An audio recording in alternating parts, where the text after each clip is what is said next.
কি ভাই, কিছু লাগবো? আসেন ভিতরে। রাসেল ভাই নাই?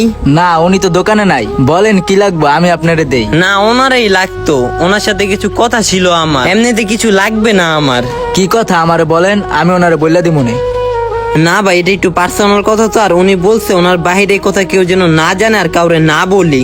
উনি কি কিছুক্ষণের মধ্যে আসবে? হ্যাঁ, চলে আসবে। আপনি ভিতরে বসে অপেক্ষা করুন।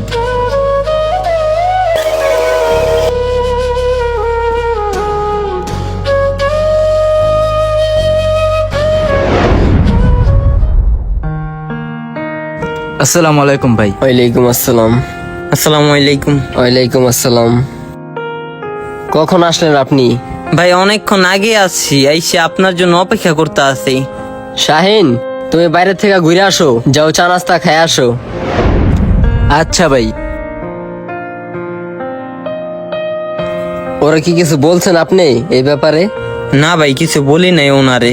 যাক ভালো। তো হঠাৎ বৃদ্ধাশ্রমের থেকে আমার দোকানে পাঠাইলো কোন উদ্দেশ্যে?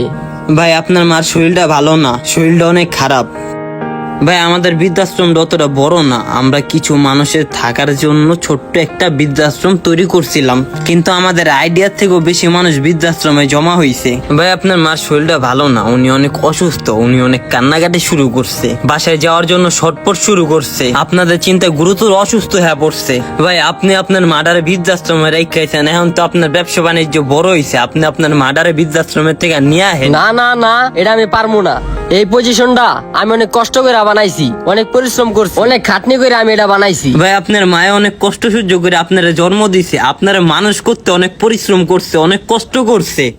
আর আপনারা এটা ভুল ধারণা, এই পজিশন আপনি খাটনি করে বানান নাই। হয়তো কোনো মানুষ দোয়া করছে, ওই দোয়া কবুল হয়েছে দেখে আল্লাহ আপনার এমন একটা পজিশন বানায় দিছে। কোন মানুষের দোয়া লাগছে? কোন মানুষ আমার লেগে দোয়া করব? যা করার সব আমি নিজে পরিশ্রম করে করছি। একেবারে ভুল ধারণা এটা ভাই আপনার। আপনার পরিশ্রমে কিছুই হয় নাই। হয়তোবা কোনো মায় আপনার জন্য দোয়া করছে, নয়তোবা আপনার মায় মুনাজাতে আপনার জন্য দোয়া করছে, বা কোনো অসহায় মানুষকে সাহায্য করছেন, সেই অসহায় মানুষ আপনার জন্য দোয়া করছে।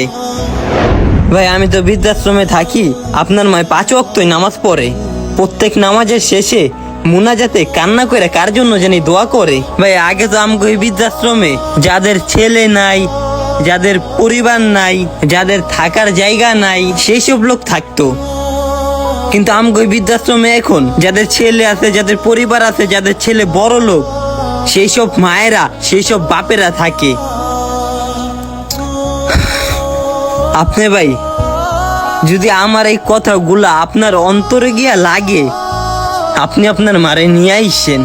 মাডা না অনেক চিন্তা করে, অনেক অসুস্থ হয়ে পড়ছে, আগের থেকে হুগায় গেছে, খাওয়া দাওয়া ঠিক মতো খায় না, ঠিক মতো ঘুমায় না। ভাই বৃদ্ধাশ্রমে যদি আপনারা নিয়ে 1 বছর রাহি না, তাহলে আপনি বুঝবেন নিজের আপন মানুষগুলা থাকার সত্ত্বেও জীবন নামক আয়না ঘরে বন্দি থাকতে কতটা কষ্ট লাগে। দয়া কইরা আপনি আপনার মারে এবার নিয়ে আহেন।